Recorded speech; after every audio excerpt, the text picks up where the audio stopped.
विद्यापति भगवान शिव के अनन्य भक्त थे और वह प्रतिदिन प्राप्त साय काल भगवान शिव का भजन किया करते थे।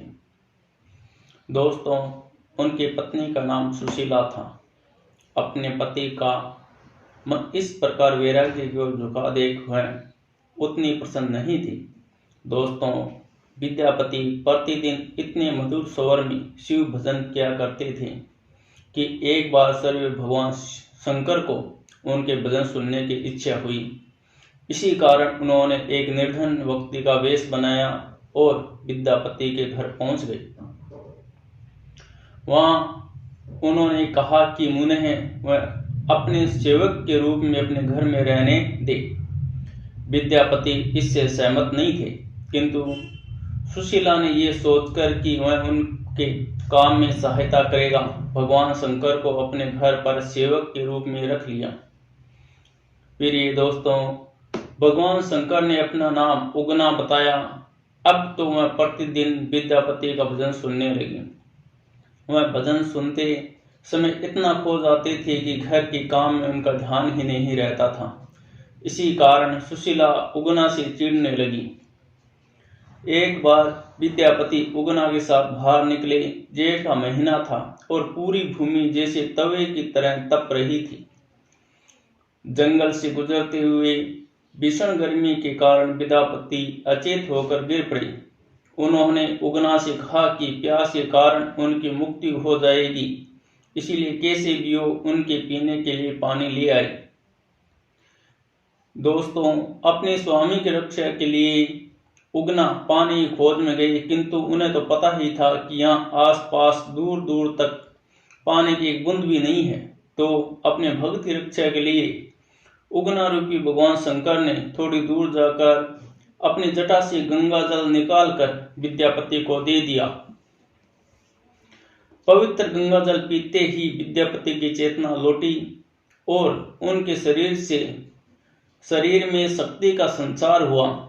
उन्होंने आश्चर्य से उगना से पूछा कि इस निर्जन वन में उसे गंगा जल कहाँ से प्राप्त हुआ। उगना रूपी भगवान ने बात को बदलने की कोशिश की, किंतु तब तक विद्यापति समझ चुके थे कि ये कोई साधारण मनुष्य नहीं है।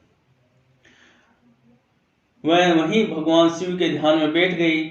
अपने भगत को इस हाल में देखकर अनंत भगवान शंकर अपने रूप में आ गई। अपने आराध्य को अपने सामने देखकर विद्यापति भाव विभोर हो गई।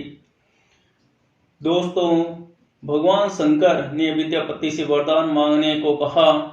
इस पर विद्यापति ने जीवन पर्यंत उन्हें अपने घर पर रहने का वरदान मांगा। भगवान ने मुस्कुराते हुए कहा कि वह जीवन भर किसी के पास नहीं रह सकते। अंत में कोई और वरदान मांग ले, किंतु विद्यापति अपनी हट पर अड़ गई। ऐसा देखकर भगवान शंकर ने कहा कि वह उनके घर पर रहेंगे, किंतु जैसे ही विद्यापति उनका रहस्य किसी को बताएगी, उसी क्षण वह उन्हें छोड़कर चली जाएगी। विद्यापति ने सहर्ष इसे स्वीकार कर लिया। वह दोनों वापस घर आ गई। विद्यापति को तो जैसे ही पूरा संसार मिल गया। वह और अधिक उगना को लेकर भगवान के भजन में रम गई। इस कारण उनकी पत्नी सुशीला का असंतोष और बढ़ गया। दोस्तों, एक बार सुशीला ने उगना को किसी कार्य के लिए बुलाया, किंतु भगवान शंकर विद्यापति का भजन सुनने में मगन थे। अपनी आज्ञा की ऐसी अवहेलना होते देख सुशीला क्रोध में भर गई। उसने वहीं रसोई से एक जलती हुई छड़ी उठाई और उगना को पीटना शुरू कर दिया। जब विद्यापति ने ऐसा देखा तो अनायास उनसे मुख से निकल गया कि तुमने ये क्या किया, ये साक्षात भगवान शंकर है। विद्यापति का ऐसा कहना था कि अपने वरदान के अनुसार भगवान शंकर वहां से अंतर ध्यान हो गई। अपने स्वामी को इस प्रकार जाता देख विद्यापति पागलों की तरह उन्हें सब जगह खोजने लगी।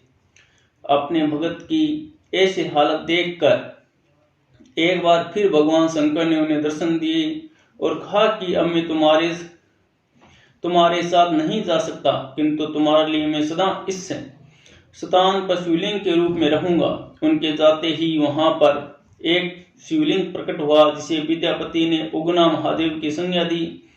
आज भी मधुबनी में देश भर के लोग इसे धार्मिक स्थल के दर्शन के लिए आते हैं। हर हर महादेव, हर हर महादेव। हरि हरि कहे पागल फिरे, डोले हाले बहाल। जिनके हिये में बसी गयो, ये हारी नंद लाल। जय श्री कृष्णा, जय जय शिव शंकर, जय हो भोले भंडारी की।